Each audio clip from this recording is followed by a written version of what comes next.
හරිද?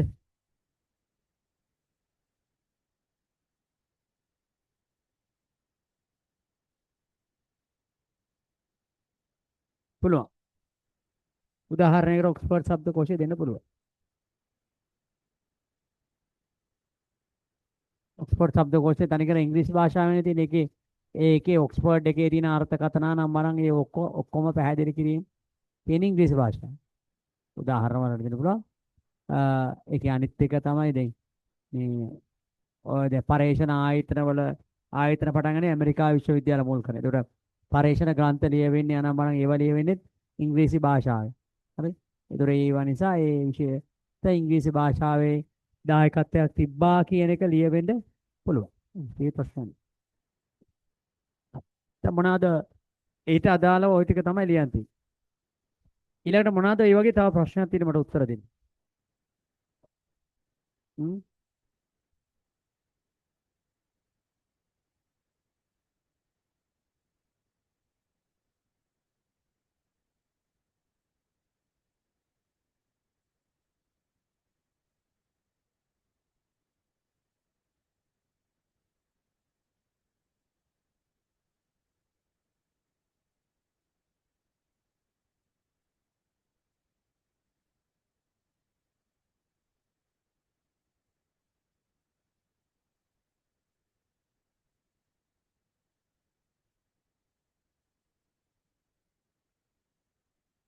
හරි. ඊළඟට මේ රචනා ප්‍රශ්න පත්‍රයට අදාළව ඔයාලට ගිය සතියේ මම තව දුන්නා 21 වෙනිදා 25 වෙනිදා වගේ වෙනකොට ඉවර කරන්න කියලා තුන්වෙනි පාඩමට අදාළ රචනා ප්‍රශ්න ටික. තුන්වෙනි පාඩමේ කියන්නේ සංනිවේදන වර්ග ස්වරූප ආකෘති ඊට අදාළව ප්‍රශ්න ටික ඉවර කරන්න කියලා කිව්වා. ඒක ඒතකොට දැන් මේ සතියේ මට ඕනේ ලබන සතියේ අපි ආයෙ හම්බ වෙන්නේ 21 වෙනිදානේ. 21 වෙනිදා වගේ වෙනකොට 25 වෙනිදා අතර වගේ වෙනකොට මට ඒ ටික ලැබෙන්න සලස්වන්න. හරිද? තුන්වෙනි පාඩම අවසන් කරලා විභාග ප්‍රශ්න ලියන්න ඕන. ඒක ගිය සතියේ වීඩියෝ එකේ තොරතුරු දාලා තියෙනවා. හරිද? ඊළඟට තුන්වෙනි පාඩමේ තියෙන වැදගත්කම ගැන හදපු වීඩියෝ එකකුත් තියෙනවා. මම ඒක දෙන්නේ නෑ ඔයාලා ගෲප් එකට. මම ඒකත් ඔයාලා ඒකට ෂෙයා කරන්නම්. ඒක 27 ළමයි එක කතා කරපු කරුණු වගේක්. ඒක ඔයාලට තමයි ගොඩක්ම වටින්නේ. එයාලට අතිශයින්ම වටිනවා. ඔයාලට අතිශයින්ම වටිනවා. එහෙනම් මම ඒකත් දාන්න. ඔයාලට බලා ගන්න. හරිද? ඒකට තුන්වෙනි පාඩම ඔයාලා පාඩම් කරයි අනිවාර්යයෙන්. තව සතියකින් වගේ වෙනකොට හතරවෙනි පාඩම අවසන් වෙන නිසා අපිට මේ හත්වෙනි පේපරේ අවසාන ප්‍රශ්න දක්වා අපිට ලියන්න හැකියාවක් එනවා. හතරවෙනි පාඩමත් අවසන් වෙන නිසා. right? ඒකට ওই ටික තමයි අපිට රචනා ප්‍රශ්න පත්‍ර පැත්තට අදාළව කතා කරන්න තියෙන්නේ. හරි? ඒකට මතක තියාගන්න ලබන සතියේ ලියන් එන්න දෙකක් දුන්නා. ටයිමින් තියලා ලියන්න එකක් දුන්නා. ඊට අමතරව අර 2020 ඒ 4 දක්වා තුන්වෙනි පාඩමට අදාළ ප්‍රශ්න වල ලියන්න කියලා තියෙනවා. ඒ ටික තමයි මම ඒක ගැන කතා කරන්නේ. මොන හරි ප්‍රශ්න තියෙනවා නම් අහන්න තව. මොන හරි ප්‍රශ්න තියෙනවා නම් අහන්න පුළුවන්. එහෙනම් මන්ද. අර ප්‍රශ්න තියෙනවද? ගැටලු සාකච්ඡාවක් තියෙනවා නම් ඒවා අහන්න පුළුවන්. කිසි ගැටලුවක් වෙන්නේ.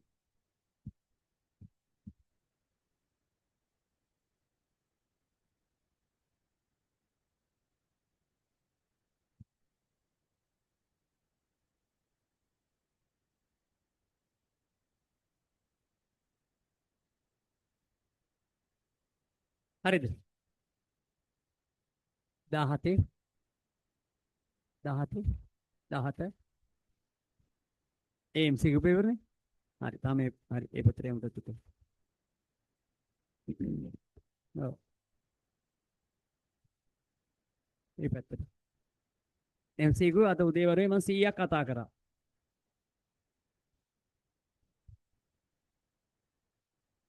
100ක් කතා කරා උදේ වරුවේ. දැන් 100ක් කතා කරන් තමයි ටාගට් එක. 100ක් 100ක් නෙමෙයි 100ක්. MCQ පේපර් 18 නේ තියෙන්නේ. 18. ඒකේ 18 වෙනි පේපරේ නම් එච්චරම මේ වැදගත්කමක් තියෙනවා කියලා කියන්නත් බෑ. මොකද මට මතක විදිහට මේ පේපරේ කලිනුත් අහු වුණාද මන්ද? ඒ වගේ ප්‍රශ්න කලින් තිබ්බා. ඔයාලට විනාඩි 2ක් 3ක් දෙන්න 18 වෙනි පේපර් එකේ මොන හරි අඩුපාඩු තියෙනවා නම් තව හදාගන්න. يعني කරගන්න වගේ ඒවා. අඩුපාඩුවක් තියෙනවා නම් කරගන්න විනාඩි 2ක් 3ක් 4ක් දෙන්න. මොකද හිස්තැන් තියාගන්න බෑ. කරන් යද්දි ඒක අමතක වුණා ඒක බැරි වුණා ඒව බෑ. ටක් ගාලා තියෙනවා නම් අඩුපාඩු හදාගන්න.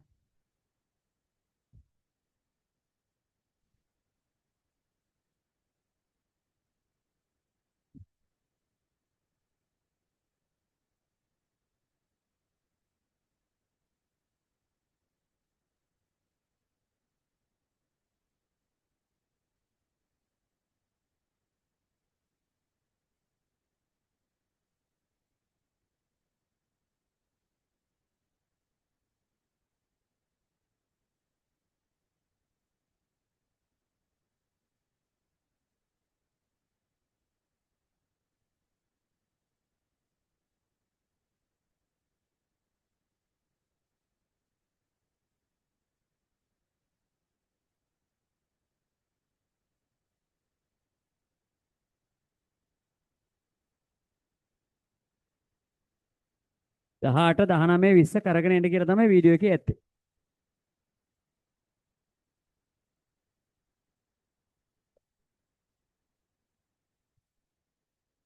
විනාඩි 5ක් අරගෙන කරන්න මොන හරි අඩුපාඩුවක් තියෙනවා. හදාගන්න.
yes වෙනස් වෙනවා කියන්නේ.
ඇති නේද වෙලාව?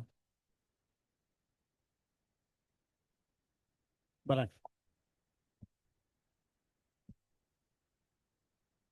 18 වෙනි පේපර් එක 442 වෙනි ප්‍රශ්නේ.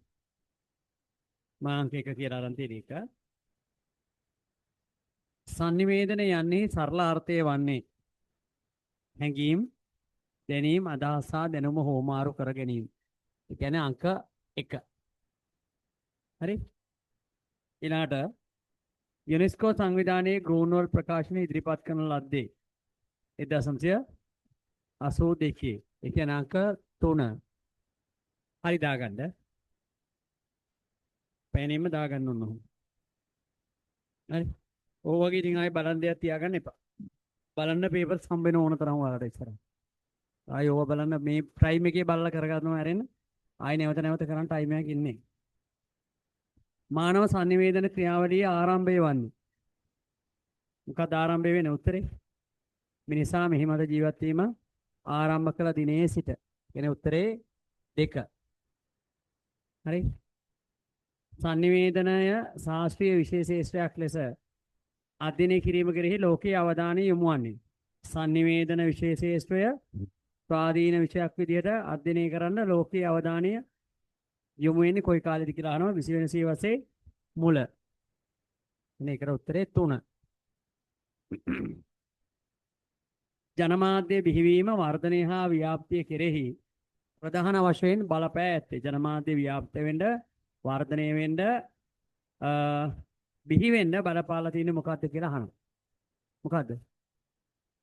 4 කාර්මික විප්ලවය, පළවෙනි සහ දෙවන ලෝක යුද්ධය, sannivedana තාක්ෂණයේ දියුණුව. උත්තරේ 4.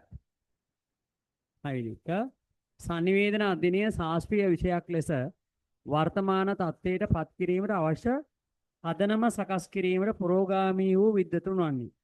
sannivedana අධ්‍යයනය ශාස්ත්‍රීය විෂයක් ලෙස වර්තමාන තත්ත්වයට පත් කිරීමට අවශ්‍ය පදනම සකස් කිරීමට පුරෝගාමී වූ විද්වතුන්. Charles Cooley, Walter Lippmann, John Dewey. උත්තරේ 1. ඊළඟට sannivedana අධ්‍යයන ශාස්ත්‍රයේ පිළිබඳව චාල්ස් කෝලි ලියූ ග්‍රන්ථය සමාජ සංවිධානය 3.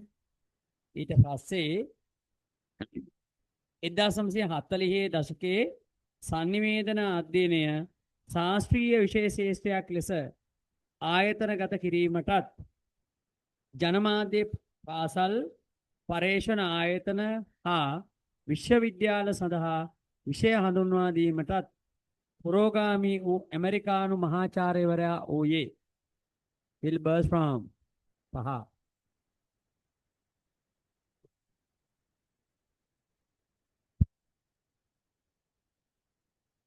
ඊළඟ එක sannivedana අධ්‍යයනය ශාස්ත්‍රීය විෂයක් ලෙස ඉගැන්වීම ආරම්භ කළ ලොව පළවෙනි විශ්වවිද්‍යාලය ඉලිනොයිස් විශ්වවිද්‍යාලයක 1. ළමයින්ගේ සමාජ සම්බන්ධතා දුරස් වීම හා රූපවාහිනී භාවිතය අතර සම්බන්ධතාවයක් ඇති බව පර්යේෂණ වාර්තාවක් මගින් ප්‍රථම වරට කරුණු ඉදිරිපත් කරන ලද්දේ. විල්බර් ෆ්‍රාම්. උත්තරේ 2. sannivedana විෂය ලංකාවට ප්‍රථම වරට හඳුන්වා දීම සිදුවන්නේ දෙහිවල කනිෂ්ඨ විශ්වවිද්‍යාලයේ මූලික වීමෙන්. 4. කැලණිය විශ්වවිද්‍යාලයේ ජන sannivedana අධ්‍යනාංශය ප්‍රථම වරට ආරම්භ වූයේ 73 කියන්නේ උත්තරේ 3. හරි. ඊළඟ එක ශ්‍රී ලංකාවේ පාසල් මට්ටමට sannivedana විෂය හඳුන්වා දෙන ලද්දේ 2006 කියන්නේ උත්තරේ 1-3. ඊළඟට අපොස උසස් පෙළ කලා විෂය ධාරාවට sannivedana හා මාධ්‍ය අධ්‍යයන විෂය ඇතුළත් වන්නේ 2008 වසරේ සිට කියන්නේ උත්තරේ 4. මාධ්‍ය අධ්‍යාපනය යනු පුද්ගලයා මාධ්‍ය සාක්ෂරතාවෙන් යුක්ත අයෙකු බවට පත් කිරීමේ ක්‍රියාවලිය. උත්තරේ 1. ඊළඟට මේ ලේසි ප්‍රශ්න පත්‍රය නිසා තමයි මම මෙහෙම යන්නේ. නැත්නම් වෙනද කොහොම නෙවෙයි මම මේක සාකච්ඡා කරන්නේ. ඉතින් ලේසි නිසා එහෙම කතා කරන්න ඕනේ නැහැ කියලා හිතලා තියෙන්නේ. දෙවන ලෝක යුද්ධයෙන් පසු ලෝක ජනමාධ්‍ය ශාස්ත්‍රයේ ඇති වූ අර්බුදකාරී තත්ත්වයක් වූයේ. දෙවන ලෝක යුද්ධයෙන් පස්සේ ලෝක ජනමාධ්‍ය ශාස්ත්‍රයේ ඇතිවෙච්ච අර්බුදකාරී තත්ත්වය. 3. වාණිජ්‍ය පරමාර්ථයෙන් මාධ්‍ය හිමිකරුවන් හා දේශපාලන නායකයන් විසින් ජනමාධ්‍ය අත්නෝමතික ලෙස භාවිතයට ගැනීම. 3. right. ඊළඟ අංකිත තාක්ෂණික මෙවලම් භාවිතයට මිනිසා යොමු වන්නේ. අංකිත තාක්ෂණය කියන ඩිජිටල් තාක්ෂණය භාවිතා කරන්න 80 90 දශකවල. ඒ කියන්නේ උත්තරේ 2. පුවත්පත් කලාවේදයේ නම් වූ ලංකාවේ ප්‍රථම ජනමාධ්‍ය පාඨමාලාවේ විෂය නිර්දේශය සකස් කරනු ලැබුවේ එඩ්වින් ආරියදාස. ඒ කියන්නේ 1. ප්‍රාථමික ශ්‍රේණියේ සිට sannivedana හා මාධ්‍ය අධ්‍යාපනය විෂය ලබා දිය යුතු බව නිර්දේශ කරන ලද්දේ යුනෙස්කෝ සංවිධානයේ.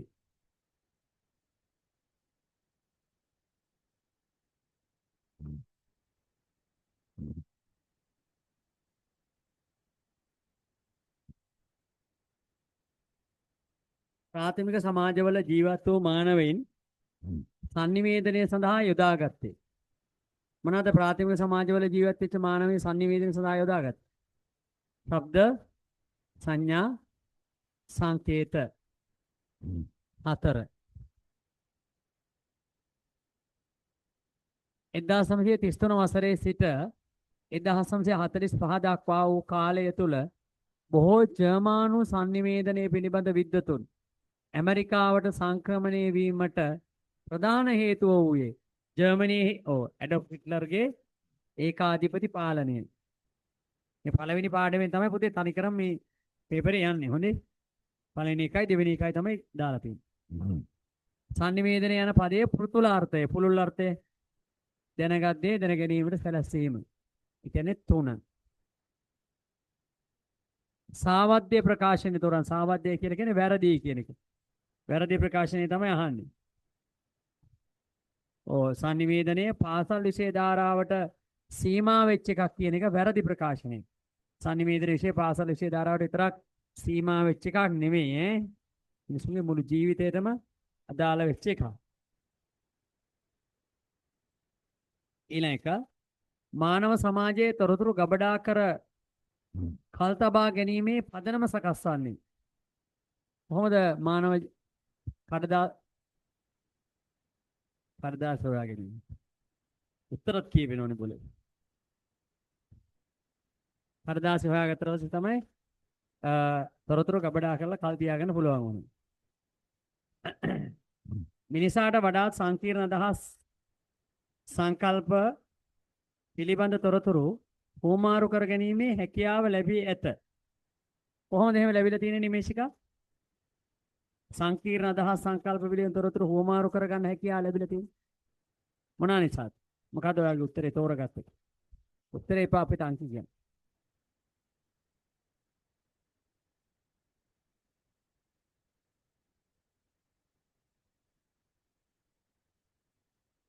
ඈ? හබන්ද? මොකක්ද? භාෂාව නිර්මාණය කර ගැනීම තුලින් සංකීර්ණ අදහස් වමාරු කරගන්න පුළුවන් වෙන්නේ භාෂාවක් නිර්මාණය කරගත්ත නිසා. සමහරකට ඔයාලා හතරක් දන්නේ ගැහුවේ. හතර ගැහුවේ නැද්ද? ඔය මේ ළමයි හතරක් ගහලා තිබ්බා. ඊළඟ ප්‍රශ්නෙට උත්තරේ ෂැනොන් වීවර්. පහට එක ඊළඟ එකට දෙක.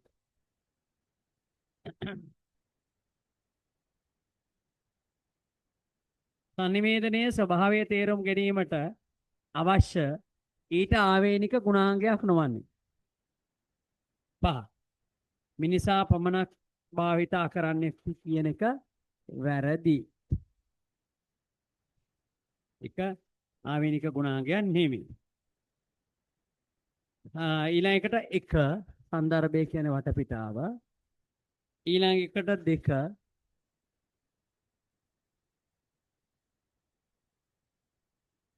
සංනිවේදනයේ මූලිකාංග අතරට අයිති වෙන්නේ නැත්තේ ජනමාධ්‍ය. හතර සංනිවේදකයා පිළිබඳ වඩා නිවැරදි ප්‍රකාශනයේ එක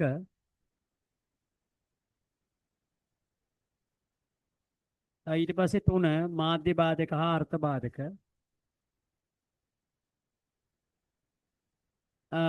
නාලිකා විදියට භාවිතා කරන්නේ පංචේන්ද්‍රය එක. සංනිවේදනයේ මගින් ඉටු කරන මූලික කාර්යයන් අතරට අයත් නොවන්නේ සංස්කෘතිය පවරා දීම. හතර ප්‍රතිපෝෂණය යනු කියන එකට උත්තරේ එක.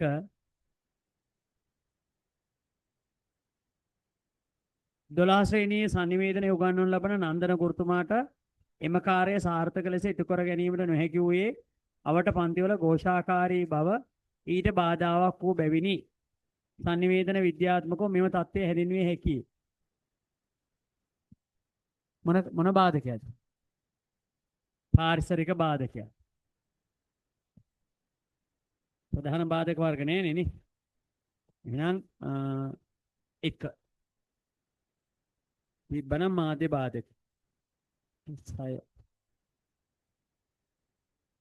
තිබ්බනම් මාධ්‍ය බාධක නැති නිසා පාරිසරික බාධක.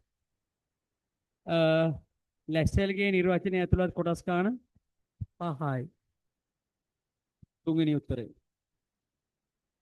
ප්‍රධාන කාර්යයන් අතරට අයත් වන්නේ උපදේශ සම්පාදනය. හතර නෙවෙයි එක 5යි.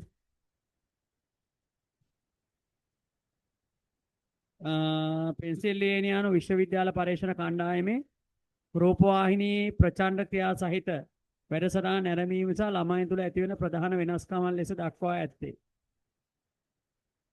අඩුවීම 2 80ට 2. සමාජයේ තොරතුරු හෝමාරු කඩිනම් වීමට ප්‍රධාන වශයෙන් බලපෑ ඇත්තේ. මොකද කඩිනම් වෙන්න බලපාලා තියෙන්නේ? එක සංනිවේදන තාක්ෂණයේ වැඩි දියුණු වීම.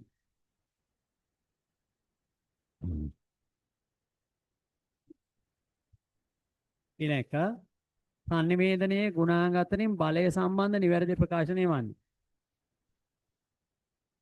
මේ ප්‍රශ්නේ කලින් උත්තර අමතකද? සියලු ආකාරයේ සංනිවේදන වර්ග බලය උත්පාදනයට අවශ්‍ය පසුබිම සැකසීමට උපකාරී වේ. ඔයා ගහලා තියෙන්නේ ඒක කොහොමදවත් එන්නේ නැහැ. උදේ ළමයි මේක වරද්දලා තිබ්බා දැනුම මත පමණි කියන එක. ඒගොල්ලෝ කියරත් 1 3 5 තෝරගත්තේ තිබුණේ එයාලගේ තර්කය වුණේ 4 කියන්නේ. බලය ගොඩනැගෙන්නේ දැනුම මත පමණි කියලා. බලය ගොඩනැගෙන්නේ දැනුම මත දැනුම ගන්න නම් ඕන වෙනවා සංනිවේදන. දැනුම ගොඩනගා ගන්න සංනිවේදනය ඕන. එතකොට සංනිවේදනය නිසා තමයි දැනුම ලැබෙන්නේ. ඉතින් ඒ නිසා තමයි සංනිවේදනය බලය වේ කියලා ඔය කියමනක් තියෙනවා. තොරතුරු සම්පාදන කාර්යය හා සම්බන්ධ අවස්ථා ඇතුළත් කාණ්ඩයේ තෝරන්න.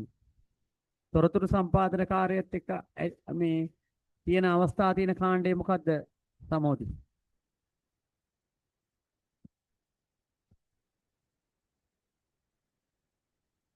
මොකද්ද ගහුවොත්? 2.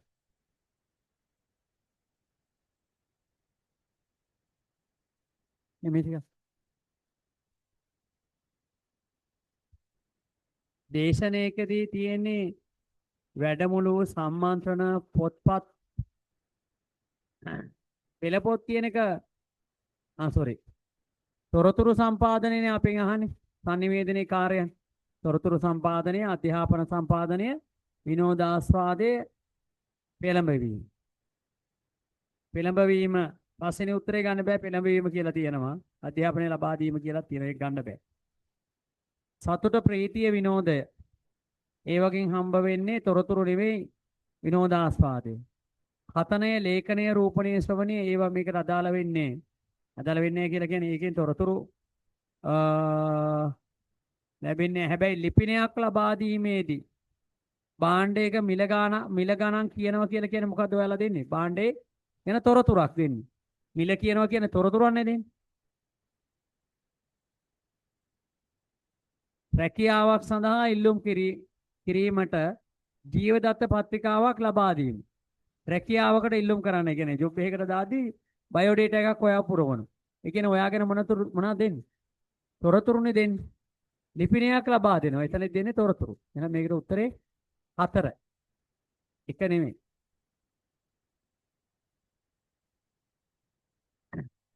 පෙළ පොත්වලදී සම්මන්ත්‍රණයකදී තොරතුරු වලට වඩා අධ්‍යාපන සම්පාදනය තමයි සිද්ධ වෙන්නේ හරිද මේකට එන්නේ උත්තරේ 4 තොඩල් පාඩල් යන්නේ අදහස සබඳතා පැවැත්වීමේ ක්‍රියාව ෂැනොන් වීවර් ක්ලොයිඩ් ෂැනොන් ඉංජිනේරු විද්‍යාව විද්‍යාව 1 45ට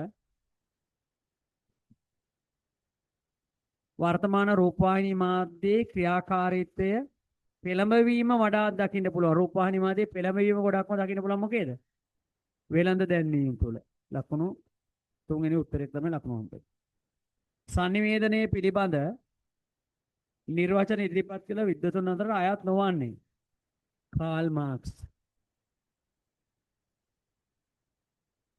තර්කානුකූල චින්තනයේ වර්ධනයට වඩාත් උපකාරී වන්නේ අන්තර්වර්තී පුද්ගල sannivedanය sannivedana ක්‍රියාවලියේ බිඳවැටුණු සමාජය තුළ දැකිය හැකි ප්‍රධානම ලක්ෂණය sannivedana ක්‍රියාවලියේ බිඳවැටිච්ච සමාජයක දකින්න පුළුවන් මේ ප්‍රධානතම ලක්ෂණය ඔයාලා මේ ළඟ ඊයේ පෙරේද ඔක අත්විඳ නෙට්වර්කින් නැති වෙලා අර එහෙම මේ වෙලා ඩේටා නැති වෙලා සිග්නල් නැති වෙලා මොකද උනේ සමස්ත පද්ධතියම ව්‍යාකූල වෙනවා 2 sannivedana ක්‍රියාවලිය සාර්ථක වීමට නම් sannivedana ක්‍රියාව සාර්ථක වෙන්න මොකක්ද තියෙන්න ඕන නේ දෙකම එකම තියෙන්නේ 4 වෙනි උත්තරේ මෙන්න මෙහෙම හදාගන්න sannivedakaya හා ග්‍රාහක පාර්ශ්වය අතර සමාන ආකාරයේ පූර්ව අධ්‍යක්ෂින් වැඩි ප්‍රමාණයක් නොතිබිය යුතුයි කියලා හදන්න දැන් උත්තරය තෝරා හරි නොයන්න කියලා දාලා දැන් උත්තරය තෝරා නොතිබිය යුතුය දැන් උත්තරය තෝරා මොකක්ද දැන් උත්තරේ 3 49ට 3 50ට 4 1960 ඔන්න ප්‍රශ්න 50ට උත්තර එන්නේ 18 වෙනි පේපර් එක MCQ 18 බලන්න 50න් කීයක් හරියද කියලා 50න් ගාන දාන්න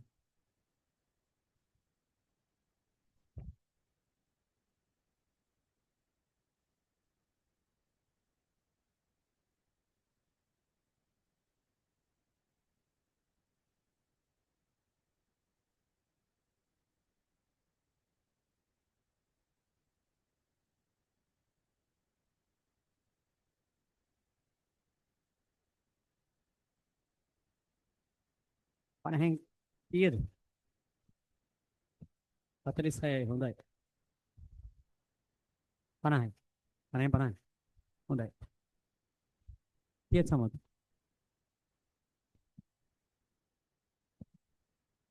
කරන්නේ කරන්න එපා හොඳයි වෙල්ඩන් කරන්න එපා 10ක් හරි කරගන්න සිද්ධ හරි ඊළඟට ගන්න 19 වෙනි පේපර් එකේ. ඔව් විනාඩි 5ක් දෙනවා. විනාඩි 5ක් දෙනවා ඇට්ටක් ගාලා අඩුපාඩු තියෙනවා හදාගන්න.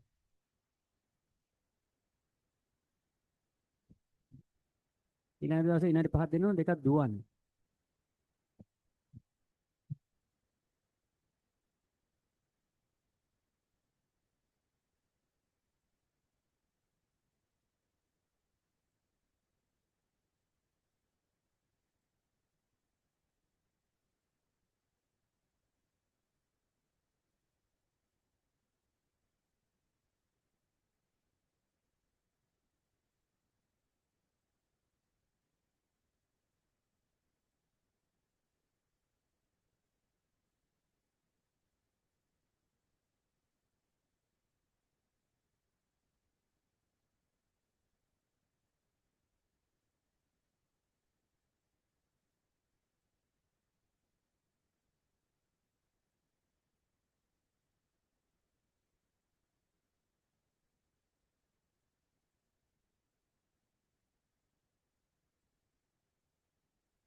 හරි බලන්න 19 වෙනි පේපර්.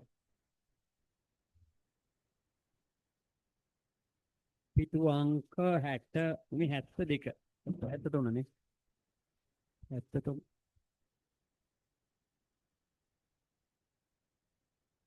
19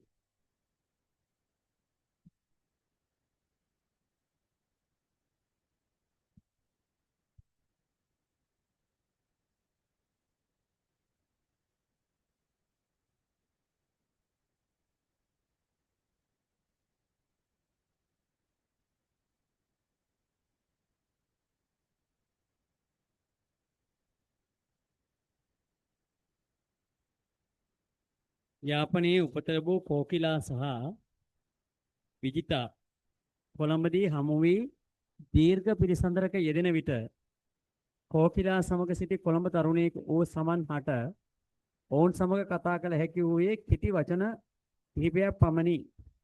sannivedanayට අදාළ මෙම අවස්ථාව විස්තර කළ හැකි වන්නේ ඉරක් ගහගෙන මෙන්න මේක පිළිසඳරක යෙදෙන විට පිළිසඳරක යෙදෙනවා කියලා කියන්නේ මොකද්ද? කතා බහ කරන වෙලාවක්. කතා බහ කරන වෙලාවේ පිළිසඳරක යෙදෙන විට ඉරක් ගහගන්න sannivedanayට අනුව මෙම අවස්ථාව විස්තර කළ හැකි වන්නේ. මේක විස්තර කරන්න පුළුවන් මොකක් විදිහටද කියලා අහනවා. හරි. දැන් මේ ප්‍රශ්නෙන් ඕනනම් මේ වගේ විස්තරයක් දීලා අපිට මෙතනින් එක විදිහේ ප්‍රශ්න හදන්න පුළුවන්. මේ කෝකිලා කියලා කියන්නේ තමිල් ගර්ල් කෙනෙක් කියලා ගත්තොත් විජිතා කියලා කියන්නේ සිංහල ගර්ල් කෙනෙක් කියලා ගත්තොත් මේ දෙන්න අතර කතා කරද්දී ඇති වෙන්න පුළුවන් අර්ථ බාධකයක් වුණත් ඇති වෙන්න පුළුවන්. එහෙම තියෙනවනේ. right. එතකොට මේ ඕන පැත්තකට මේක සම්ම ගන්න පුළුවන්. හැබැයි අහන්නේ මොකක්ද කියන එක ගැන අවබෝධයක් ඇතුව මේ උත්තරේ දෙන්න. අහන්නේ මොකක්ද කියන එක අනුව අවබෝධයක් තියාගන්න ඕනේ. මේක එක තෝරගත්ත කට්ටිය. 2 3 2 4යි 5යි කොහොමත් එන්නේ නැහනේ. උත්තර වලට 4යි 5යි එන්න විදිහක් නැහැ. හරිද? අවාචික sannivedanaye අවාචික sannivedanaye. මේ දෙක එන්නේ නැහැ. එතකොට ඊළඟට ඵලදායි කතනය. ඵලදායි කතනය කියන එක මේකට අදාළව ගන්නත් බෑ. ඇයි ගන්න බැරි? මෙතන එහෙම කතන්දරයක් ගැන නෙමෙයි මේ අහන්නේ. sannivedanaye අනුව මෙම අවස්ථාව විස්තර කළ හැකි වන්නේ. මේ වෙච්ච අවස්ථාව මොකටද අනුවද විස්තර කරන්න පුළුවන් ඉන්නේ. එහෙනම් අපිට උත්තර දෙකයි ඉතුරු වෙලා තියෙන්නේ. එකක් තමයි අත්දැකීම් පසුතලය. අනිත් එක තමයි තොරතුරු කාර්යය. තොරතුරු කාර්යය කියලා කියන්නේ sannivedanaye කාර්යභාරයන් 4ක් තියෙනවානේ. තොරතුරු සම්පාදනය, අධ්‍යාපන සම්පාදනය, විනෝදාස්වාදයේ පෙළඹවීම. එතකොට දැන් මෙතන අපෙන් අහන්නේ නෑනේ මේක මූලිකාංගයක් කියලා. එතනදි සිදුවෙච්ච sannivedana මූලිකාංගයක් ගැන නෙමෙයි අහන්නේ. හරිද? හොඳට කල්පනා කරලා බලන්න. යාපනයේ උපත ලැබූ කෝකිලා හා විජිතා කොළඹදී හමු වී දීර්ඝ පිළිසඳරක යෙදුණාලු. ඒ කියන්නේ මේ දෙන අඳුරන දෙන්නේ දීර්ඝව තොරතුරු කතා කරලා තියෙනවා. දීර්ඝ පිළිසඳරක යෙදෙනවා කියලා කියන්නේ කතා බහ කරලා කියලානේ. ඒ කියන්නේ මෙතන සිද්ධ වෙලා තියෙන්නේ මොකද්ද? අත්දැකීම් පසුතලයක් නෙමෙයි මෙතන කතන්දරේට එන්නේ. ඉතින් මේකේ මේ ගැළපෙන්නේ අත්දැකීම් පසුතලයට. මේක එන්නේ තොරතුරු සම්පාදන කාර්යය. ඒතර උත්තරයට එන්නේ අංක 3.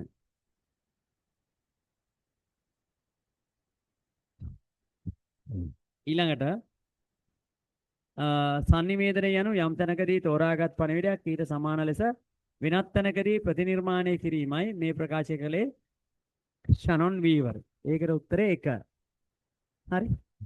ඊළඟට කියනවා sannivedana විෂය ලංකාවේ ප්‍රථම වරට විධිමත් ලෙස ආයතනගත වන්නේ. ඉරක් ගහගන්න විධිමත් ලෙස ආයතනගත වෙන්නේ කොහෙද කියලා තමයි අහන්නේ. විධිමත් ලෙස ආයතනගත වන්නේ කුමන ආයතනයේදීය? 3 තෝරගත්ත ළමයි අත සබ 2 තෝරගත්ත ළමයි අත සබ 4 තෝරගත්ත ළමයි අත සබ ඊතර උත්තර වැරදි කොහොමද? 1 වැරදි 5 වැරදිනේ කොහොමද? ඒ දෙකම එන්නේ නැහනේ.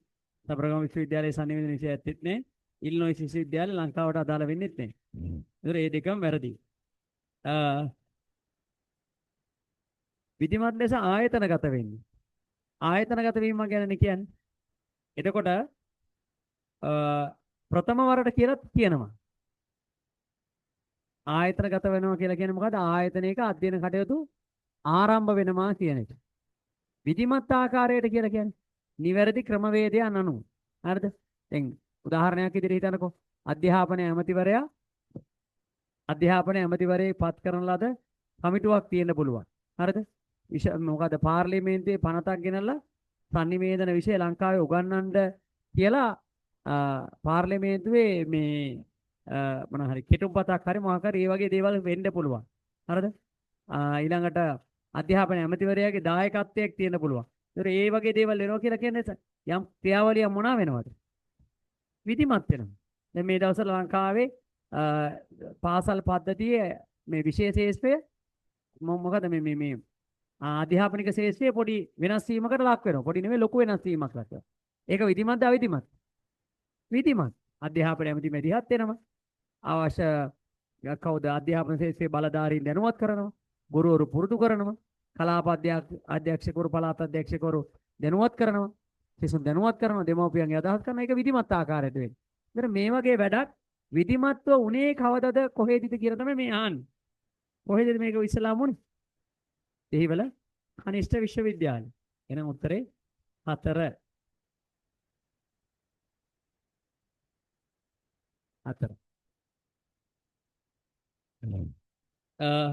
ශ්‍රී ලංකාව තුළ පාසල් විෂය මාලාවට sannivedana හා මාධ්‍ය අධ්‍යයන විෂය ඇතුළත් කිරීමට ප්‍රමුඛ දායකත්වයේ සැපයූ සංවිධානය මොකක්ද කියලා අහන්න. යුනෙස්කෝ සංවිධානය. 4. ඒකටත් 4. පුද්ගලයෙකුගේ සිත තුළ හටගන්නා සිතුවිලි අදහස් ආදිය සංකේත අසුරින් පණිවිඩයක් බවට පරිවර්තනය කිරීම. මොකක්ද ඒකට කියන්නේ පුල්සරා? සිතුවිලි ආදිය සංකේත අසුරින් පණිවිඩයක් බවට පත් කරනවා මොකක්ද කියන්නේ? ආකේතකරණය. එහෙනම් ඒකට උත්තරේ 5.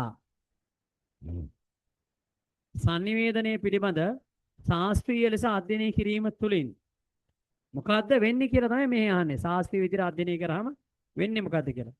පළවෙනි උත්තරේ තෝරගත්ත කට්ටියකෝ. දෙවෙනි උත්තරේ 3. 4 තෝරගත්ත කට්ටිය.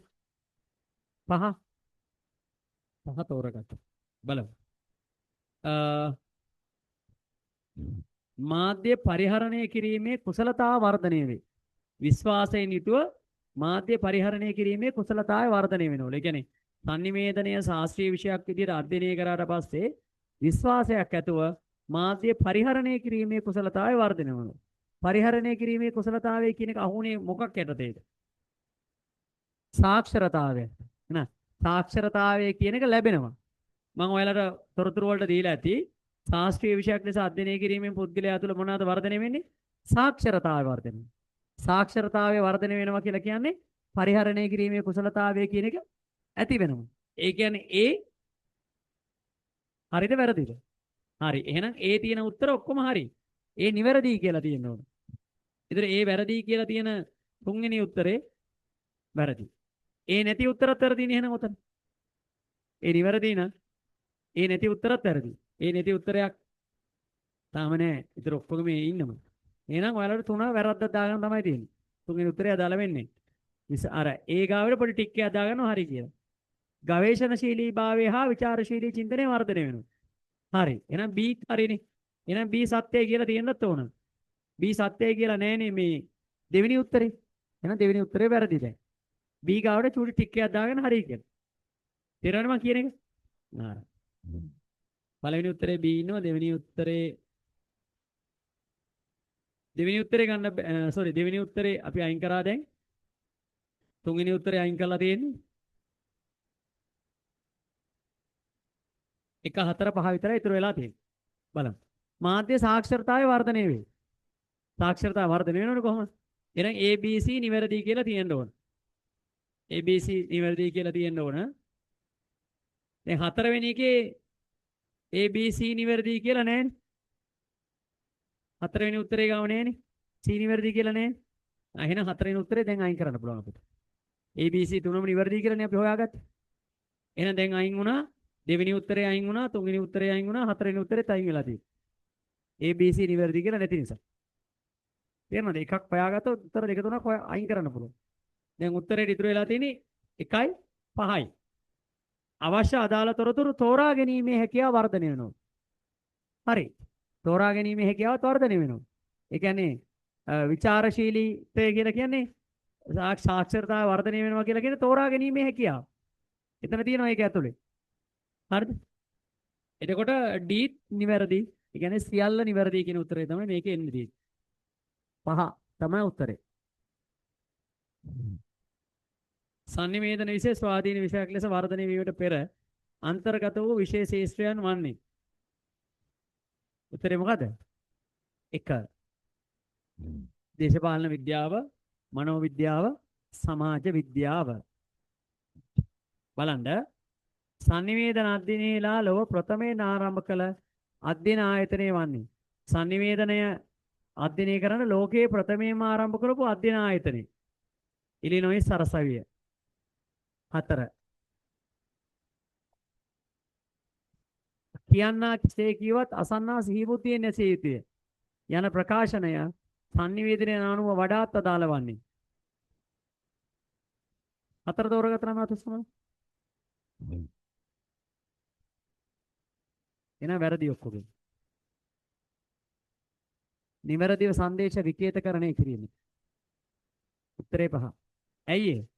කියන්නා කෙසේ කිව්වත් අසන්නා සිහිබුද්ධියෙන් අසන්න ඕන කියලා කියන්නේ මොකද්ද? අසන්නා සිහිබුද්ධියෙන් අහනවා කියලා කියන්නේ දෙන පණිවිඩේ නිවැරදිව අර්ථකථනය කරගන්න. හරිද? විචාරශීලී ග්‍රාහකත්වය කියන්නේ වෙනම කතාවක්. නිවැරදිව පණිවිඩේ අර්ථකථන මේ විකේතකරණය කරනවා. ආකේතකරණය කියන්නේ සංදේශ හදනවා. විකේතකරණය කියලා කියන්නේ ඉවරයි.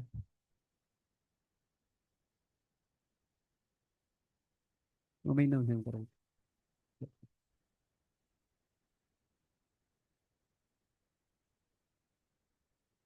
නිවැරදිව සංදේශ විකේතකරණය කිරීමට.